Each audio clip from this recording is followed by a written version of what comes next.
Hello and welcome to the Passenger Seat Podcast, a podcast designed to fill your passenger seat with chat about classic cars, all recorded from my 1968 Morris Minor Peggy. I'm Becca and today I'm driving back from dropping my partner at work. It's a trip I've done before on the podcast. I actually tried to record today's podcast yesterday, however the camera that I record kind of the visuals for YouTube on decided that it was way too hot in here and shut down partway through for overheating. It was pretty warm in here. When I try and record these podcasts, I try and have as little windows open as possible, and with my heater now permanently on to try and make sure that the engine never overheats, it can get pretty warm in here, so I was probably pretty close to overheating in here myself. It's a lot cooler this morning though, so hopefully this goes a lot better.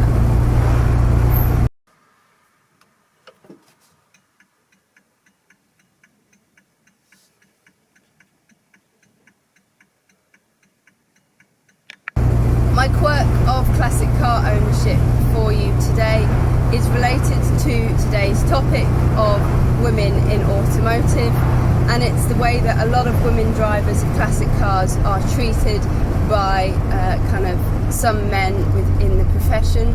I've been really fortunate that I've not had many issues, or really any to be honest, but I've seen a kind of a few memes going around, especially recently, of the way that some people are kind of treated when they take their cars to the garage or when they're showing their car at a show.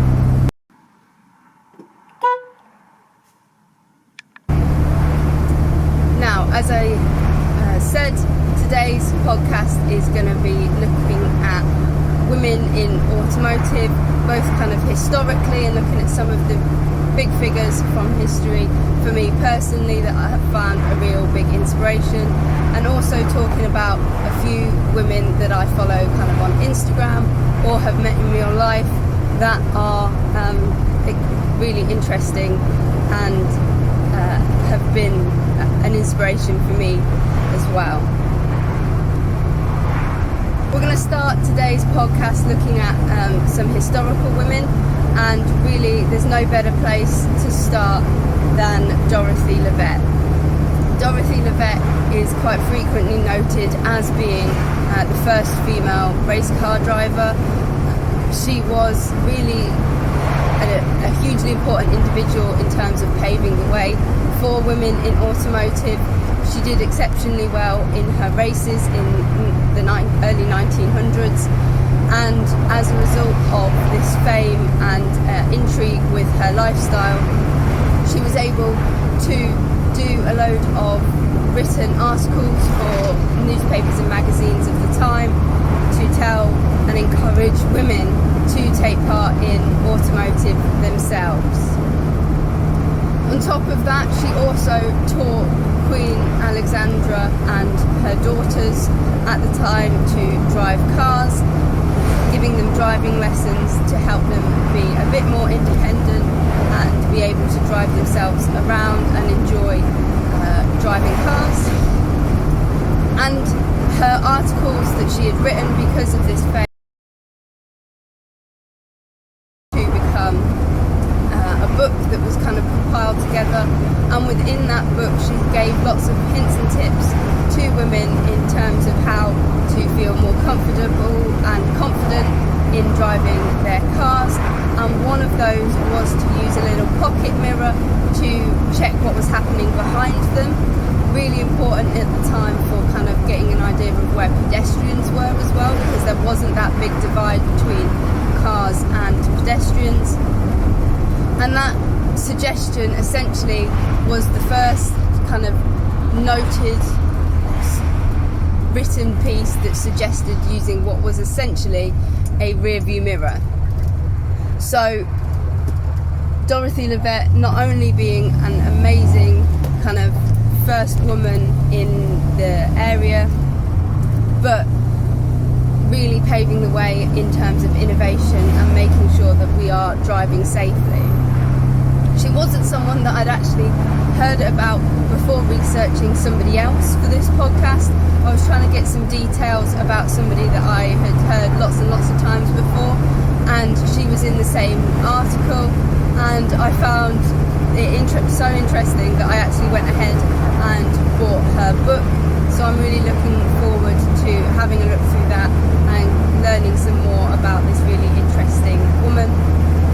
She unfortunately, by the looks of it, kind of disappeared in the 1920s and was found dead later, and there's kind of a little bit of mystery about what happened after her kind of peak fame. But regardless, what she achieved in her time in the spotlight for women in automotive is definitely not to be overlooked.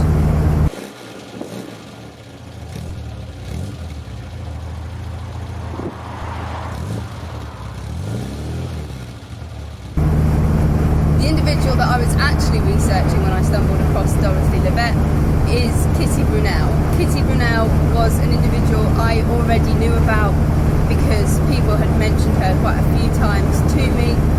She was mentioned because at the time she had owned a Singer Junior in the 1930s, and growing up around Singers, it was a name that was kind of mentioned quite a few times when you were a girl who was interested in cars. Are you going to be the next Kitty Brunel kind of thing? But her name was sometimes taken as a bit of a joke among some men within the clubs. There's a lot of photos of Kitty posing with her cars, apparently, fixing them. The joke kind of thrown her way was that she wasn't really fixing them, that she had a huge group of men that were probably working on these cars. But when I did a little bit of digging, it seems that that's probably quite unlikely. Yes, the photos were probably posed.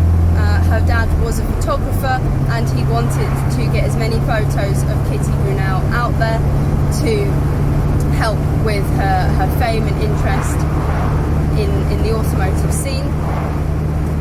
But she had actually started life as a mechanic in rallies before deciding that she herself wanted to be a rally driver, and therefore had quite a lot of knowledge and kind of expertise with the running of her cars.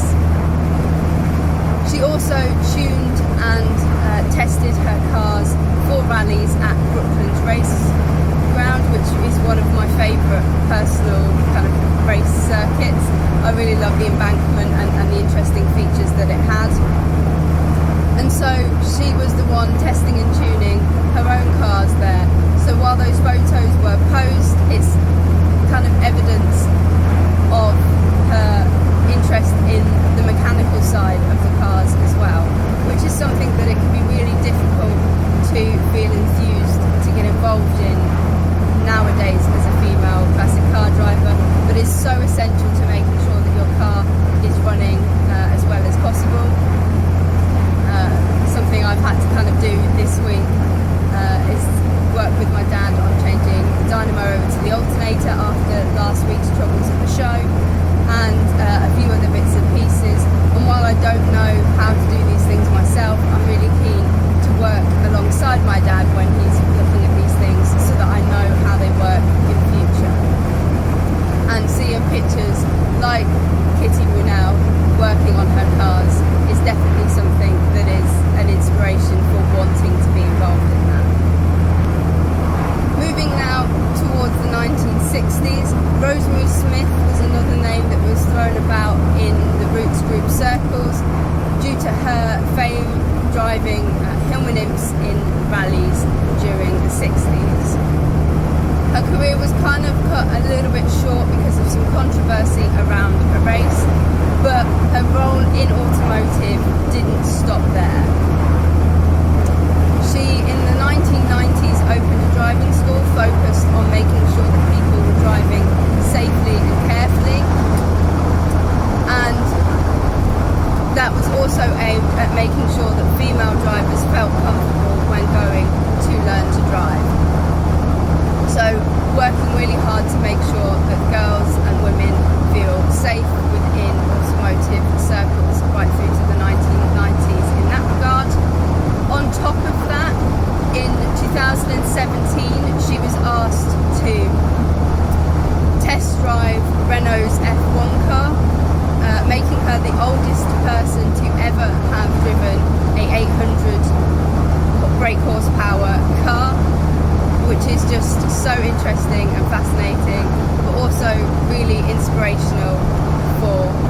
somebody even older to get involved in these cars.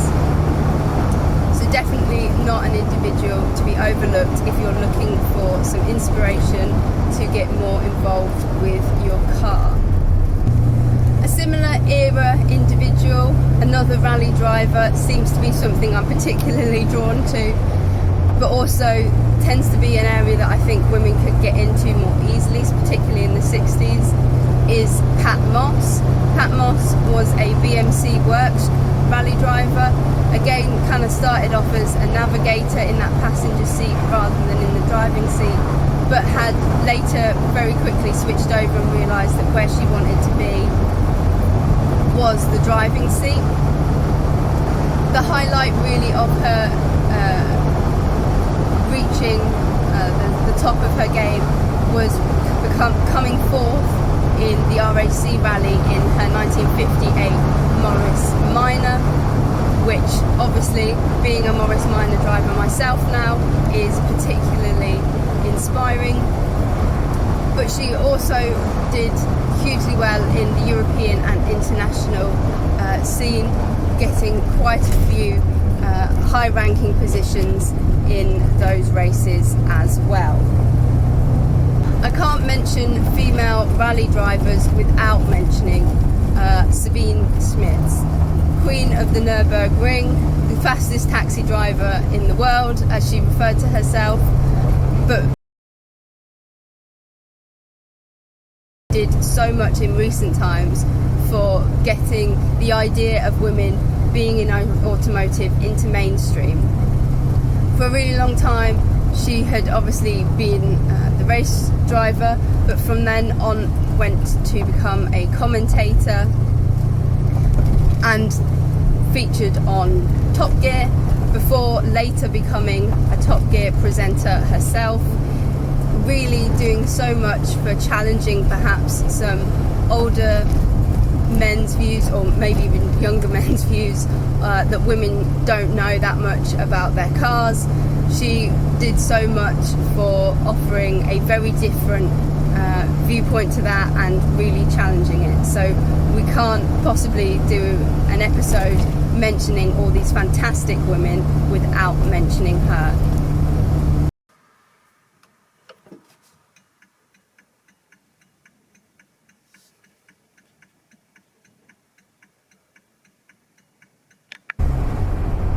So in this half of the podcast, I'd really like to cover a few personal inspirations, some people that you can follow on Instagram and have fill your feed and inspire you to get as involved with your car as you'd like to, and get as involved with the classic car scene as you'd like to, as I have done.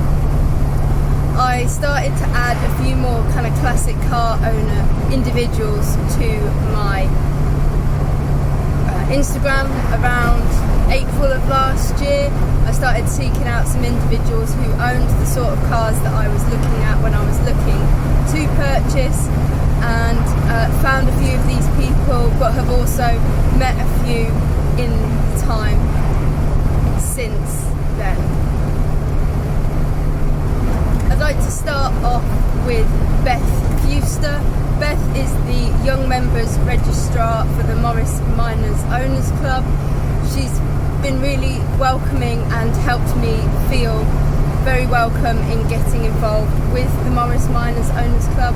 I met her for the first time at the picnic a few weeks ago, but before that she had been in contact via Instagram and on Facebook to make sure that I felt that I had someone I could talk to and would feel welcome and comfortable at my very first show with the club.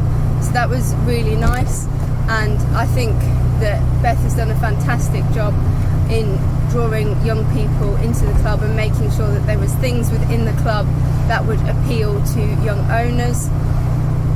Being a young and female member within a car club probably comes with quite a few interesting and difficult situations, and so it's really inspiring to see her still doing exceptionally well at her role despite this. The next most obvious individual for me to mention would be Steph from iDriver Classic.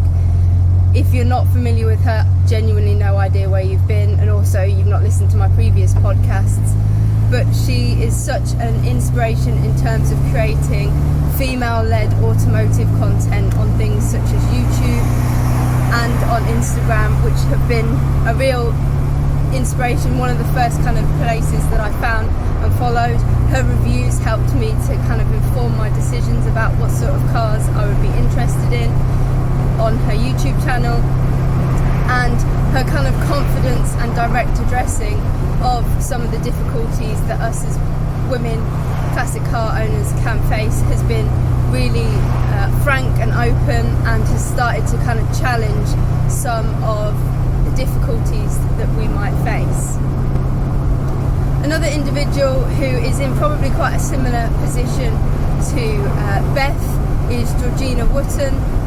She is kind of the co-founder and runner of the Young Retro Motor Club with her partner.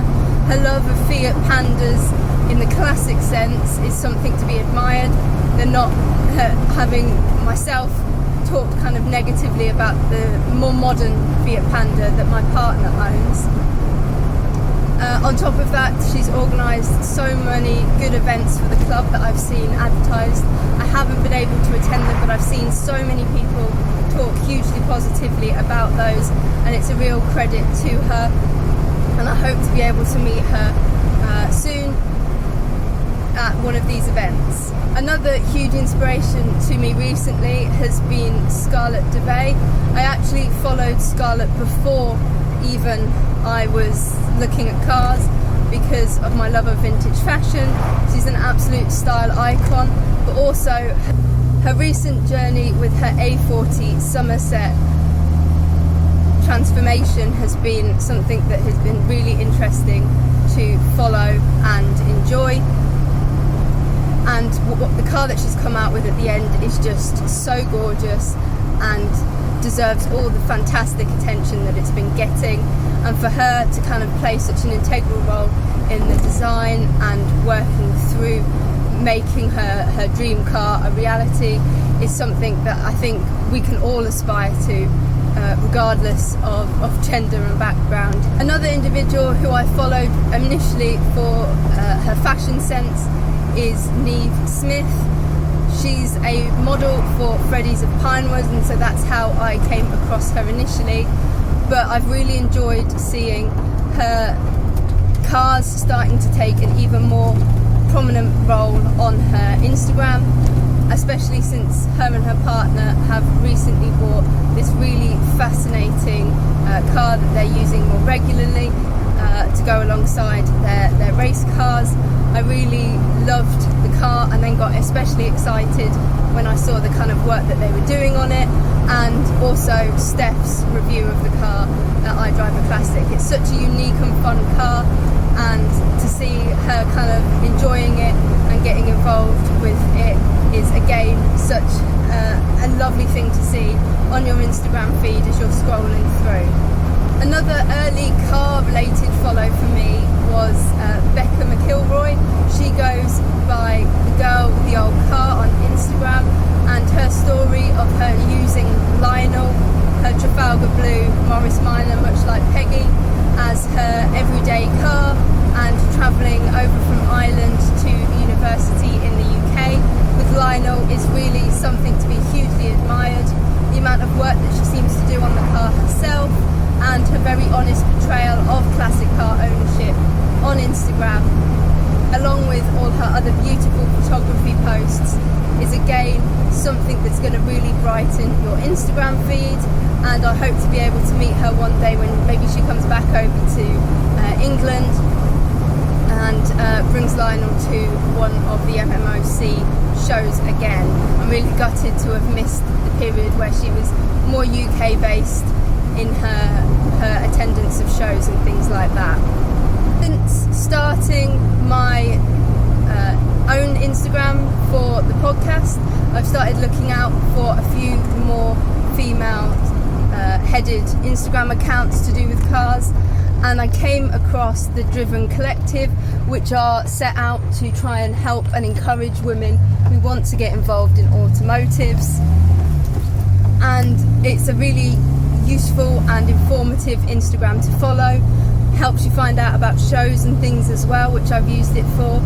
And it also helps you find some more Instagram accounts that are female centered to inspire and improve your Instagram feed. One of those personally for me has been Charlotte Vowden. Her MGA that is originally her granddad's, and frequently and uses for road trips. I love her Instagram stories about her going kind of glamping and road tripping in the MGA, and also her kind of honest talk about how it's been kind of difficult to start to do bits and pieces on the car herself, and how she wished she'd had kind of more time to learn about the car from her grandfather has been a really interesting thing to see, and I'm looking forward to seeing hopefully kind of some more road trips from her over this summer. Also involved with the Driven Collective is Harriet, who is Blue the Beetle on Instagram.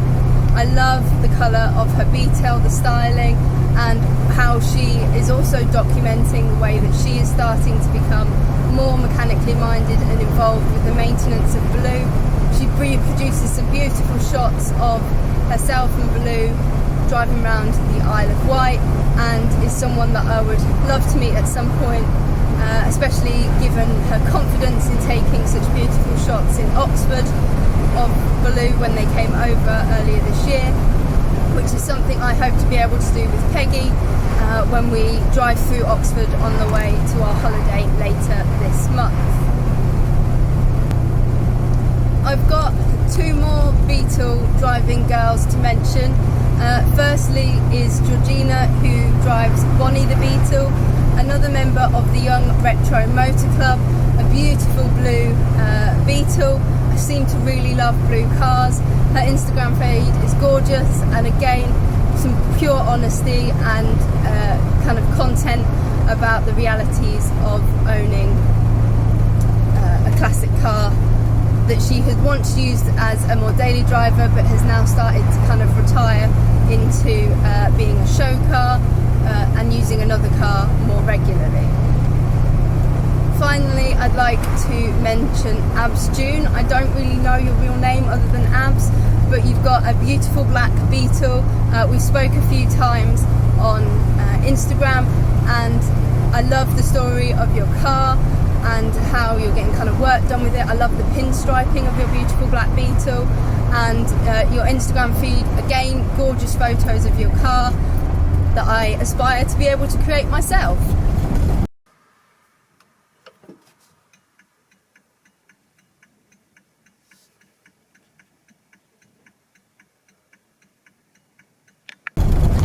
So hopefully today's podcast has got you on Instagram, probably on YouTube as well, looking up some of these wonderful people to help bulk out your follow list and fill your Instagram feed with some lovely images and inspiration for any other female drivers out there.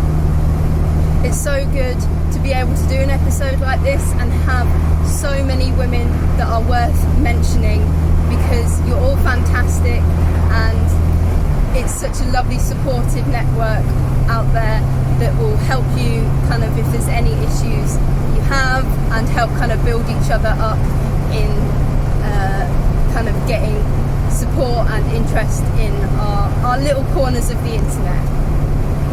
Thank you ever so much for listening. I'd love to hear if you've got any particular favourite content producers who are women and in automotive in the comments, or message me on Instagram, and I'm going to do a couple of kind of shares and mentions following the release of this podcast on my Instagram stories of both the people that I've mentioned today and anyone else that you think deserves a mention. Thank you so much for 50 subscribers on my YouTube channel, and thanks to everyone who's also listening on Spotify and RSS.